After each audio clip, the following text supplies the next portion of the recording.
guyyaa har'aa ummata jaallan, biyya jaallan, biyyatti guddan, biyya eenyummaa keenyatti barre kana keessatti miira obbolummaan, hafuura jaalalaan, bifa baay'ee nama gammachiisuun wal arguu danda'uu keenyaaf gammachuu onnee irraa madde, gammachuu natti dhaga'amu guddaa isiniif ibsuu barbaada.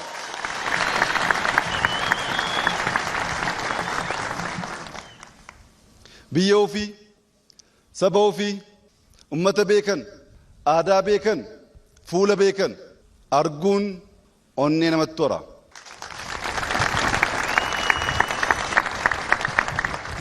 Dhufaatiin keenya isin yaaduu irraa onneef humna jaala keessan keessaa argannuuf isin agarree deebinee mul'ata qabanne kana biyya kana tokkummaa ishee eeguu, nagaa ishee, badhaadhina ishee, beekamtii ishee deebisuuf tattaaffii godhamuuf Naqamteef Wallaggaa daawwachuun hafuura keessan kana, jaalala keessan kana argachuun baay'ee murteessaa waan ta'eef dhimma ofiitiif dhufnee akka aadaa keessanii nu kabajjanii nu simattanii jaalalaaf miira obbolummaa nutti agarsiisuu keessaniif kabaja guddaa ummata Wallaggaa guutuuf qabnu ganama kana isinii ibsuu barbaada.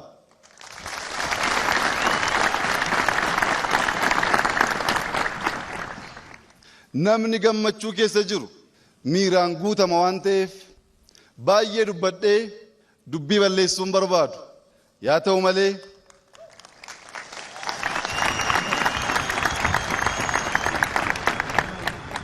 ta'u malee gabaabseen dubbii ijoo waan sadirra xiyyeeffate ergaa koo itti yaadee itti kadhadhee ummata kootti himuu barbaaduun ganama kana isinii qooduu barbaada. Tokkoffaan waa'ee nageenyaati.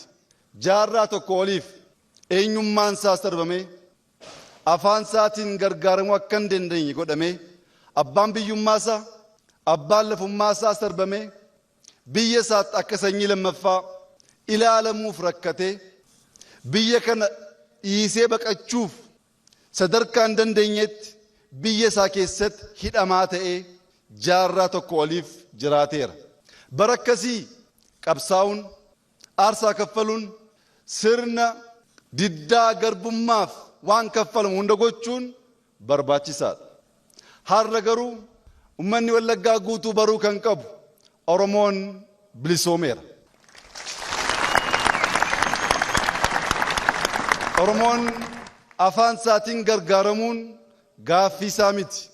Gaaffiin isaa inni haaraa afaan kun afaan teknoolojii haa ta'u, afaan misoomaa haa ta'u, afaan addunyaa irratti beekamu haa ta'uudha malee afaan kootiin gargaaramuu gaaffii jedhu bira dabarree jirra.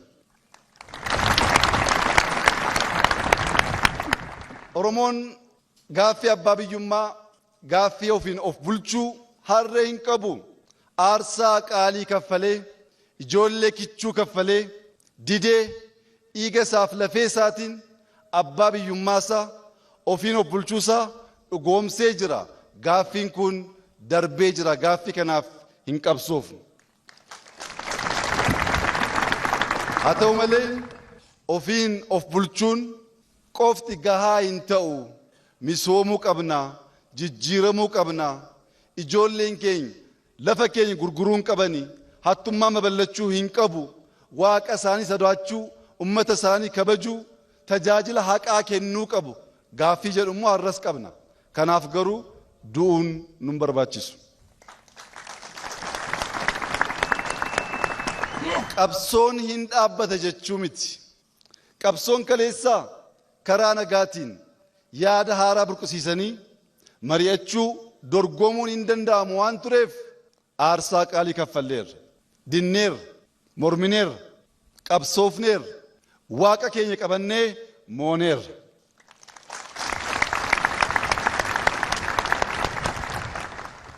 Kan moo'ee injifannoo tikfachuuf qabsaa malee akka haaraa injifannoo haaraatiif hin qabsaa'u.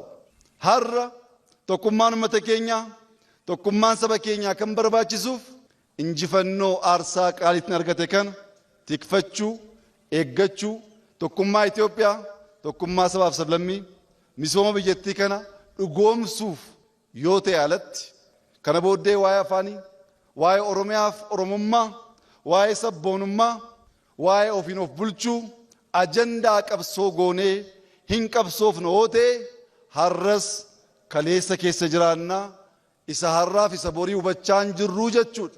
Kun immoo dubattafummaadha.